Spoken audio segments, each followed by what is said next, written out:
Hello and welcome to the EisnerAmper Engaging Alternatives podcast series. I'm your host, Elana Margulies-Snyderman, and with me today is Patrice Bonfiglio, president of Sarissa Capital Management, a Connecticut-based activist investment manager that invests in healthcare. Today, Patrice will share with us her outlook for activist investing in healthcare, including the greatest opportunities and challenges, how the firm integrates ESG, her experience being a woman in the industry, and more. Before we dive into the conversation with Patrice, don't forget to hit that like button and subscribe to EisnerAmper wherever you listen to your podcasts. And you can also find us on YouTube at EisnerAmper.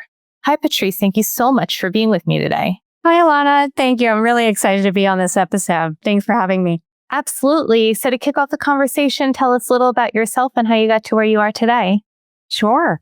So I am president of Sarissa Capital, and we launched, it's going to be 12 years ago in May, so quite some time. I joined Sarissa a few months after launch. I've spent my entire career on the buy side, from humongous multi-strats to commodity hedge funds, and found my home here after winding down another firm in New York City. And I just fell in love with the long-term nature of this strategy.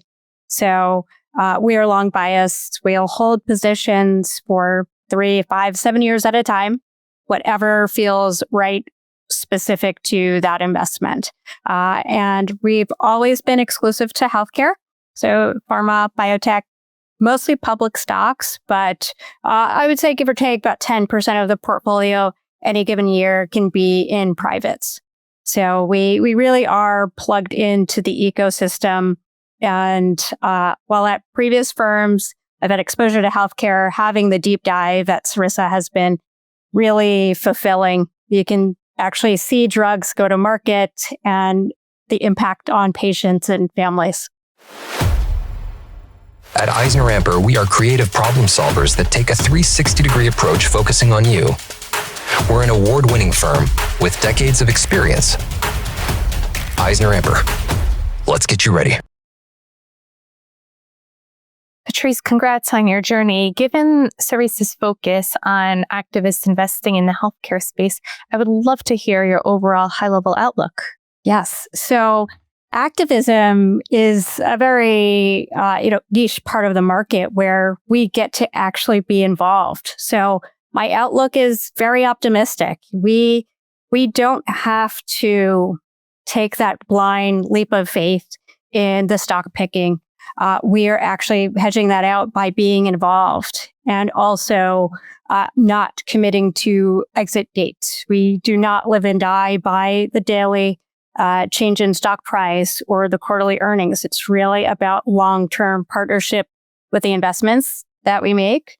And that's why investors choose to diversify and have activism. Even if you have exposure to healthcare, the activism piece in healthcare is a differentiator. So, I will always be very pro activism.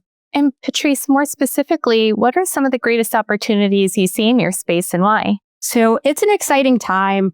I'm sure that many of your guests have talked about AI, but when it comes to integrating AI with healthcare, and you think about the speed that a company can now go through all of the different indications to find the right match for drugs that they already have, the process for figuring out new therapies and patching them with drugs to go to market.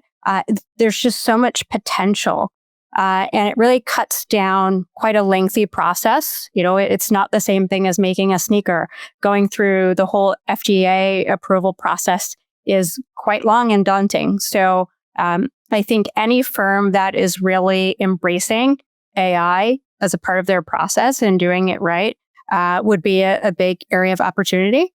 And I think also it's important. This kind of overlaps with challenges a little bit, but there is some uncertainty in the market around tariffs. So if you are looking at healthcare companies that have enough inventory to really glide through that process without significant interruption. So understanding the supply chain of the companies and their inventory. And if companies have great assets, instead of just taking pipeline risk, like those are the opportunities that you really want to look for. Patrice, I know you briefly touched on challenges, but I'd love for you to take a deeper dive into some of the greatest challenges you face in your space and why. Yes. So I think the biggest challenges, and I'll talk specifically about activism, is that oftentimes we are investing in companies that other firms would screen out. So we are taking on the longer challenges.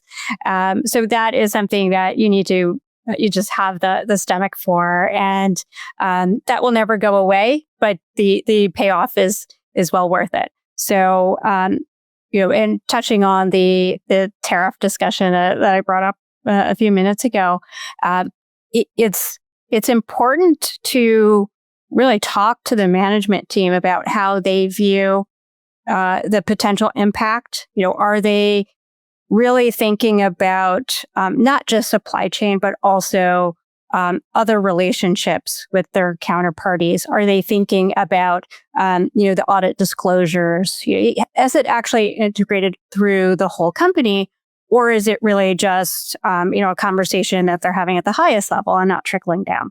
So those are some challenges that as an activist you can actually overcome because you're in the room and you're having those conversations, being on the board of directors. Patrice, to shift gears a bit, ESG has been a top of mind issue for the investment industry, and wanted to hear your thoughts on how your firm is addressing this topic. So everyone is always surprised when they hear my answer about ESG. It ties back to when we were founded. So we existed in 2013, and that acronym ESG was not talked about back then, in the way that it has been for the past 5 years or so. So activism is at its core really about leading with governance and making sure that everything is seen through that lens. And when ESG became popular in our industry, there were a whole host of firms that began ESG strategies, but we didn't actually have to change. We were very true to what we initially set out on. And you'll find that, the intersection of value and governance is the sweet spot, right? Because really the best governance is just, unlocking the limit on what you view as a possibility. I think some people view governance as really just, your books and records and your rules and following that. But it's really about asking the questions to find the best answers. What's new? Why are we doing it this way? What else can be done? And, you're really pushing the boundaries in a very healthy and methodical way. And that's why partnering with management of the companies and asking those questions is a really healthy way to produce the greatest outcomes. And, it doesn't actually have to start with the acronym ESG. It's starting from a place of pure curiosity and value. Patrice, being a woman leader in the business is very inspiring, and I want to hear your thoughts on what you're doing to inspire other younger women to follow in your footsteps. Yes. So I love talking about my experience because I've had a very positive one. In a male-dominated industry, I've always felt like I could be myself, which may not be everyone's experience, but I was that person that was extremely curious. And I've really done so many different jobs throughout my career, starting with accounting, that I found no matter what firm or role, if I was showing true interest in whatever the men around me were doing, that they would show me more and more. And I think for women in this industry, if you have to learn, a certain level of knowledge to do your job, go deeper and ask more questions and find whatever really sparks your curiosity and just dive in, because those natural conversations are what can inspire and form relationship. those natural conversations are going to be the ones that someone can think back to when they're talking about promotions or, board seats or recommendations or, sponsorship or mentorship. And then you're alleviating the need to have grown up in the same area or gone to the same business school or do any of those things that are involved with your prior relationships. It's forging a new path, and you're an interesting person by being interested. Patrice, we've covered a lot of ground today and wanted to see if you have any final thoughts or share your firm's future plans with us. I think it's always a good idea for investors to think about, how they can tap into activism, and especially the form of activism where you are focused on one sector, because then that the team is specialized and honed in on all of the peculiarities and nuances of that strategy, as opposed to being generally just activists in nature. So I welcome anyone to reach out to me for a conversation and to learn more about Sarissa. Patrice, I want to thank you so much for sharing your perspective with our listeners. Thank you very much, Elana. It's great being on. And thank you for listening to the EisnerAmper podcast series. Visit EisnerAmper.com for more information on this and a host of other topics. And join us for our next EisnerAmper podcast when we get down to business.